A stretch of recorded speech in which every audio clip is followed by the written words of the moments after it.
Hey, what's up? It's Comic95 this Savior, and for this video I will be giving you some basic advice for those of you that are new to Japan and don't fully understand how immigration and visas work. So, for this video I will try my best to keep it as short as possible, so if you have more questions, please leave a comment down below, or you can send me an email, and I will try my best to answer your question in more detail in my next video. So, the first thing that you need to understand is, how can I say it? You need to understand the difference between a visa and a residence card. This would be extremely confusing for foreigners that are new to Japan because for those of us that live here, we use both of them interchangeably and it's really confusing, like how I said. So for example, we normally refer to everything as being a visa because it's just shorter to say. Nobody wants to say residence card. So what you need to understand is in Japanese, your ID is what is called your residence card in English. This is basically the equivalent of having a green card, basically. So your residence card is in Japanese called a Zaidu card. This card will normally be referred to as a residence card, even with Japanese staff at immigration, but you might also hear them call it Zaidu card. That's exactly what it means, residence card. It's literally the same as having a state ID, but unlike in the US, your state ID is not going to have basic things about you, such as what color your eyes are, how much you weigh, or how tall you are, which I think is stupid in the US too, because nobody confirms this. I could put down my eyes are blue and that I'm 6 feet tall, and nobody's going to fact check this. But that's another story. So anyway, yeah. That's your residence card. Your visa is something that you only need to get one time in most circumstances. So your visa is basically connected to your COE or your certificate of eligibility, which if you already have permission to do something that is not covered under a tourist visa, such as studying in Japan past 90 days or working in Japan, you will already have a visa upon arrival. This is something that in most circumstances you have to receive in your home country at the closest Japanese embassy. And if there isn't an embassy located closely to your home within your city, they will allow you to handle this through correspondence by mail. It's much easier if you can go in person to the office. For example, if you live in a big city like myself, I lived in Chicago before I came to Japan, there's a Japanese embassy there. A lot of people don't know this, but Chicago, just like New York, is very famous for universities there too. There are tons of Asian people living there for school and work, and there are tons of Japanese people, thus there is a Japanese embassy there. I think it is the only one in all of the Midwest. So, with that said, I had to actually go to the embassy, go downtown Chicago to get my visa. I highly suggest that you get your visa while you're in Japan so you don't make the same mistake that I did. Even if your school or company says that you can get your visa after you actually, well, that is your visa. Get your visa after you come to Japan. They used to do this back in the day, but you're risking them not approving yours. And that's exactly what happened to me.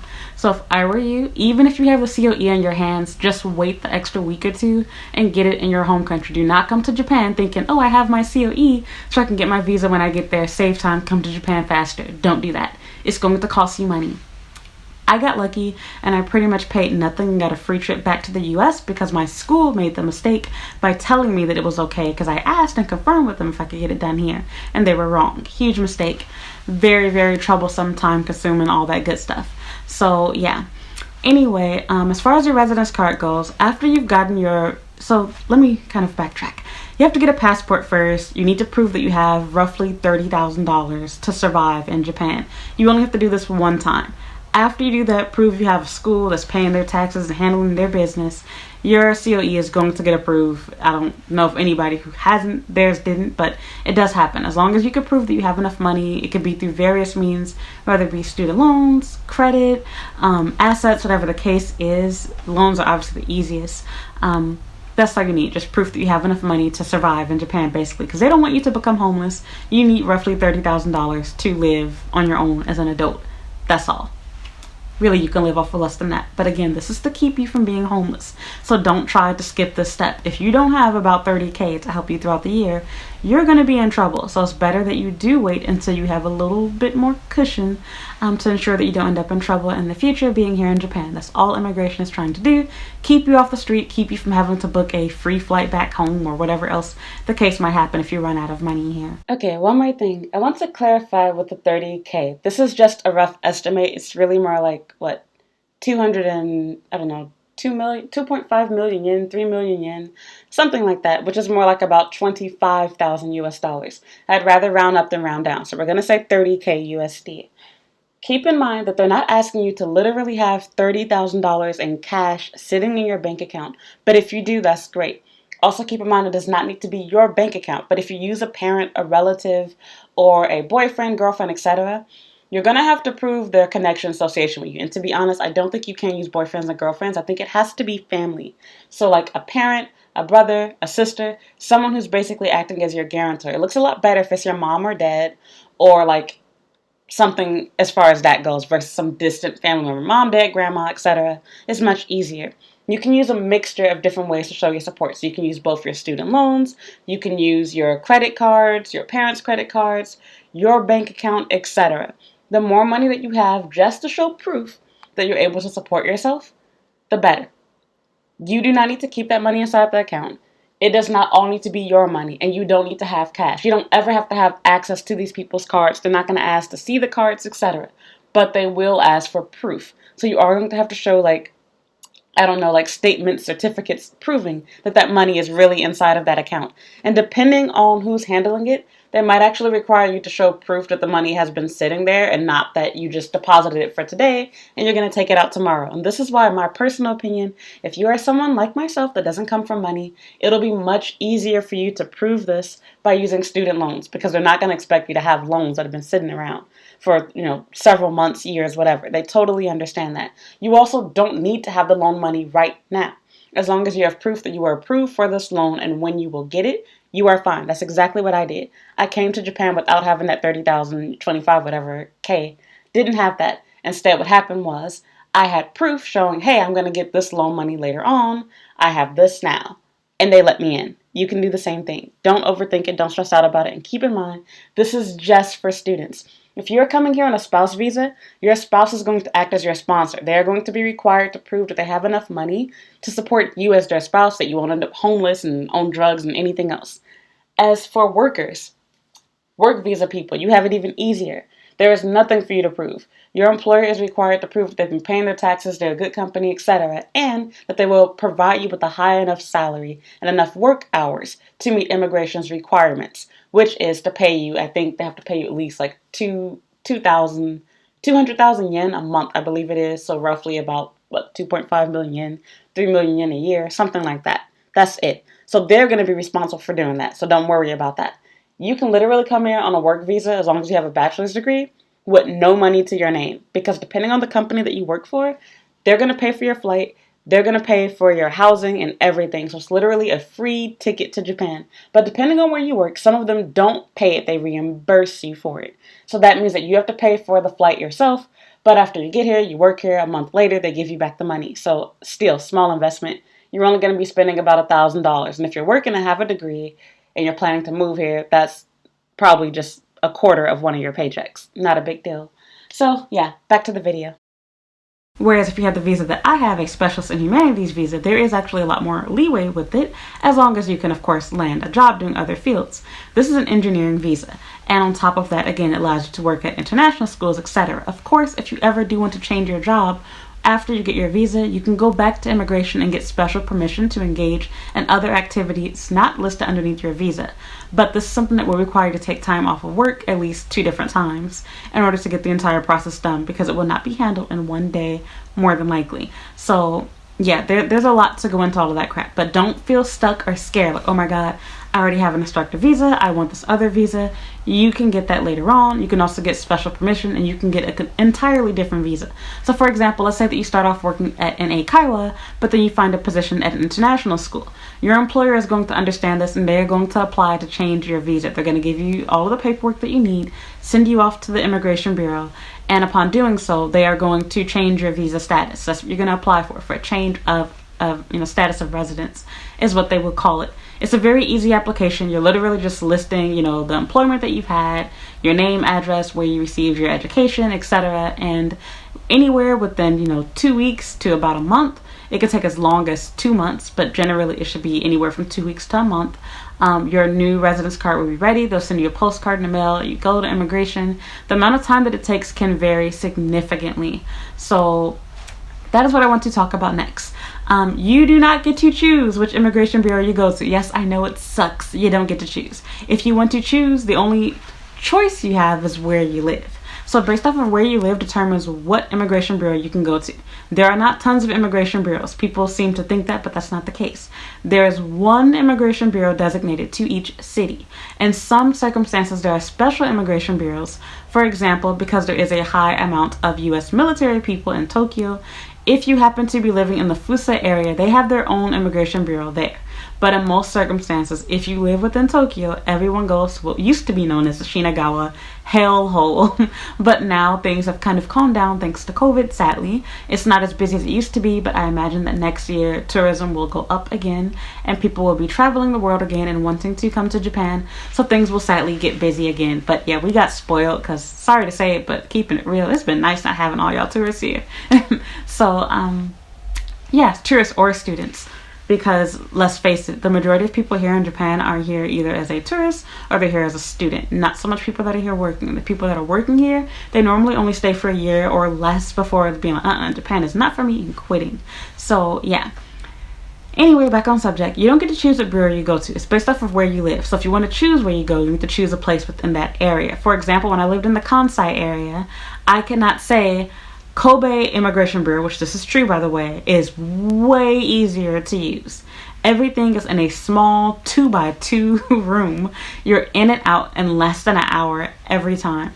Super fast, super easy, straightforward, no long waits, no huge seating area, no which floor do I go to, what should I do, etc. The only technically confusing part is figuring out which floor, which when you first walk in, they'll explain that to you. You know, go to the second, third floor.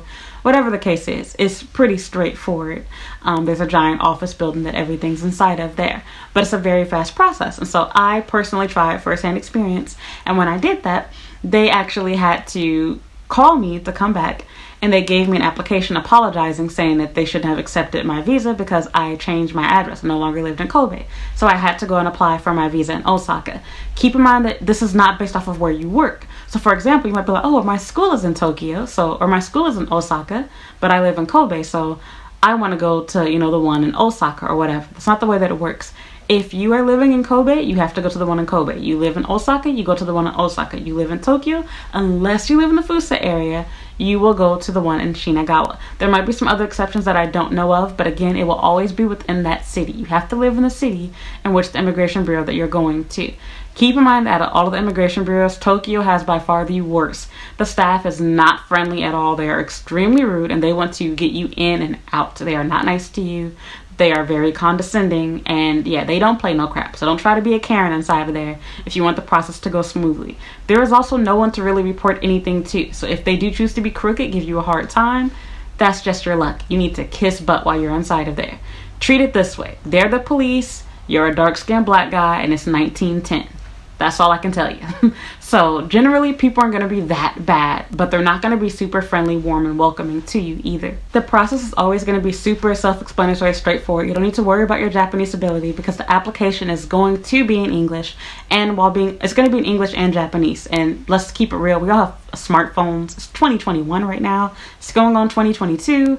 You can easily use Google Translate for anything that you don't understand. And anybody who's sponsoring your visa, whether it be your school or your employer, they will be more than happy to help you. Ask them for help. Do not sit there stupidly struggling with these things. And also keep in mind that when you go to immigration to renew your visa or handle any type of paperwork, when you first go inside, the first counter that you will see is a consultation counter. You might be impatient and stupid, especially if you're Gen Z. Do not do this. Put your pride aside. Treat the consultation counter like they're your mom taking you to your doctor's appointment. Sure, you can be a big boy and big girl and, handle your own business. But why do things the hard way? Your mom has been taking you to the doctors for like 20 years. Let her handle it for you. Okay, that's what the consultation counter is for. Yes, you might have gone to, immigration 60 times. You might be able to speak Japanese. But why not have an extra set of eyes look over your application to make sure everything that you have is there, to have them direct you what counter to go to? Because a lot of the people that complain about immigration, they made mistakes because they had too much pride to ask their school or their employer for help with filling out the application form. Then when they got to immigration, they're like, oh, it's already filled out, I don't need any help. So they skipped the consultation counter, went to the wrong counter, wasted time waiting for their number to be called just to be in the wrong line and having to start all over again. So while you might have to wait anywhere from 30 minutes to an hour before you get seen at the consultation counter, to me it is completely worth it. Also, the staff there is going to be significantly nicer than the staff that you're going to deal with when you do go to the actual windows to submit your paperwork. Don't get me wrong, you can sometimes get nice staff. For example, in Osaka, the staff were generally nice that receive your application and even sometimes that receive your visa. But generally speaking, like in Tokyo, you can forget about that. Even the people that hand you your visa, they want you out of there. Like that's like you personally did something, to piss them off. And it's like, you guys chose this job and you knew that you were going to be working with foreigners. And the part that I don't get is almost nobody there speaks English. So there are some English speakers and they're used to dealing with English words and questions. And now they have these little stupid, loud, obnoxious, bad translation devices that they use that, in my honest opinion, work worse than Google Translate. But they will use those to communicate with you if you do not understand Japanese. So even if you speak English, Portuguese, Spanish, Chinese, Korean, anything else, they have your language covered. German, Italian, Russian. They can use that device to translate anything that they want to say to you. But it will be much smoother if you can at least speak English fluently, because that's going to be their fallback language. It's assumed that if you're a foreigner that you know how to speak English fluently. And that is pretty true. Most of the foreigners here, because English is the language of the world, even if they're not a native English speaker, they've studied English in their home country well enough where they can speak English honestly better than they speak Japanese. So yeah, I guess that is pretty much it as far as that goes. So basically, you don't get to choose your immigration bureau, and you're only going to have to go there to renew your visa. If you already applied for your COE and you got your visa before you came to Japan, you won't be going to immigration for at least 1 year. But more than likely, if you have a more long-term visa, like my first one was, you won't be seeing immigration for at least 2 to 5 years. So you don't have to worry about the step. And by then, you'll have Japanese mastered, you'll understand how immigration bureaus work more, and you might even have somebody to, accompany you and take you to the immigration bureau yourself. And because I am so nice, if you happen to be in the Tokyo area as of the making of this video, which means this will not be something I can do forever, I will be more than happy to go to immigration with you and help translate for you anything that you need, and I can look over your application. So yeah, and I'll do it free of charge. So this is just for now. If you watch this video 5 years from now, a year from now, whatever, sorry, I might not be able to do this anymore. Not for free at least, but you can definitely find, people at your school, people at your job. You could find information on YouTube. You could find information on, the Ministry of Justice's website to get everything that you need. It's constantly changing. So do keep in mind that rules that were true or, valid information like a year ago, 5 years ago, etc., it will change over time. So don't worry about the stuff right now. Pretty much your only concern is going to get your COE, which that'll be done by mail. You'll receive it in the mail to your address in your home country.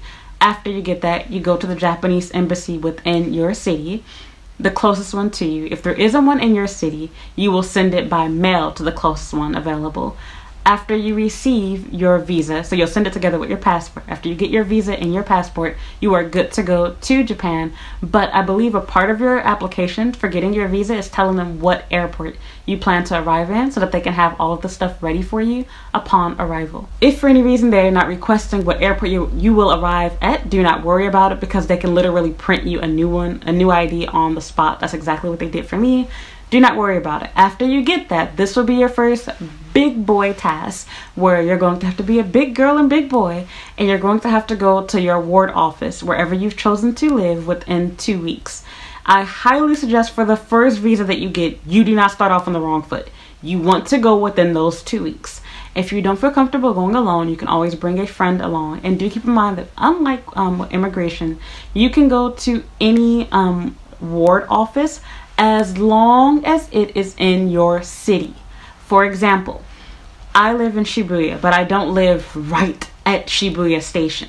However, there are multiple offices in Shibuya because it's such a big city. Same thing goes for Shinjuku. There are multiple offices because Shinjuku is a big city. And with that said, you don't have to go to the closest ward office in your particular neighborhood. You can go to another one in your city. For example, I like to go to Shibuya City office, their big office downtown. It's much easier. They have bilingual staff. It's cleaner. It's nicer. It's faster. That is my personal preference. You can do whatever works best for you, and you don't need to be able to speak Japanese to get this done. It's not a very long process, but you can wait as long as, an hour and 30 minutes depending on how busy they are. All they're going to do is take your residence card, they're going to turn it over to the back, put a stamp on it that has your address in Japanese. It'll be written in kanji. They are going to confirm that your address is correct. They normally have a whole address book they look through to search and make sure that your address is written correctly before they finalize it. They will have you write it down in English as okay. You can use, they call Roman letters Romanji, so like A, B, C, D, that's going to be referred to as Romanji. It's okay to write that way. Don't worry about having to know it in kanji. Even for me, when I have to like copy kanji, I take like 30 minutes, like I'm a 5-year-old or even younger than that. It's okay. Don't worry. They're not expecting to be professional. They know Japanese is hard for foreigners. They know that writing, reading, etc. They don't have these high expectations for you. So relax. And if you really are super concerned, you can always either 1, pay someone to go with you, or 2, ask a friend, family member, coworker, classmate, whatever, to accompany you to, the ward office and or immigration when handling this stuff. So, yeah. If you don't go within 14 days when you first arrive, your situation is going to be a lot more complicated because it clearly says this is, basically a new visa for you. You have no previous residency, and it just becomes a more tricky situation for you to prove. Okay, so why didn't you register your address within those 2 weeks? It makes things a lot more complicated. Keep yourself out of legal trouble. Do it within those 2 weeks, even if it means taking a day off, from school, work, whatever. They will understand. You have to legally handle this. Do also keep in mind that as a newbie in Japan, you have to get health insurance. It is not a choice. Sorry I made this video so long, but I decided not to break it up. I want to talk about it all right now. So off of visas, off of residence cards, you have to get health insurance, whether you are a student or if you are working. You can sign up for national health insurance, and the cost of it is based off of how much money you're making. So if you are a student, you would generally not be paying anything more than something around 1,500 yen a month or something. It covers 70% of your medical bill costs, and you never know when you're going to have to go to the hospital, when you might get sick. Perfect timing. So just make sure that you have that, because legally you are supposed to be paying into, health insurance on a monthly basis. It is not a choice, whether you are a student or a worker. That's right. Even if you are a student, you have to have some form of health insurance in Japan. So yeah, that's pretty much it. And that goes the same way. So when you go to the ward office, not immigration, the ward office, you will sign up for national health insurance. Tell them that you want national health insurance. All they're going to do is have you fill out an application with your name, address, asking you, if you work, how much money you make, etc., where you're going to school, basic stuff like that. And within minutes, they're going to issue you this light green card. It looks similar to your My Number card, and you're basically just going to use that anytime you go to the hospital. Make sure that you sign the back of it, sign it with your name and date, and that's pretty much it. You're good to go. Anything else that I'm missing? So we talked about health insurance, talked about your residence card. Yeah, that's pretty much it as far as the first few things we need to get done there. In my next video, I will be talking to you about banks and phone service, etc. So if you have any more questions about residence cards, visas, or health insurance, please leave a comment down below and I will do my best to answer your question. You can also send me an email if you have a more private or personal question, or you can sign up for a consultation if it's very personal, private, and specifically for your situation. I do consultations. I do not give that advice for free. So yeah. Thank you for listening. Thank you for watching. If you enjoyed this video, please give me a like and leave a comment down below, and subscribe if you haven't already. You can also follow me on Instagram and Twitter at Comic95. You can add me on Snapchat at Comic the Savior, and follow me on TikTok at Comic the Savior. I have a Facebook fan page at Comic95 the Savior, and you can read my blog at comic95.com. If you want more help and information, please be sure to go to my YouTube channel homepage. You can search for playlists there. I have playlists on everything from dating to working to living in Japan. I have hundreds of videos to watch. So yeah, thank you for listening and thank you for watching. Bye.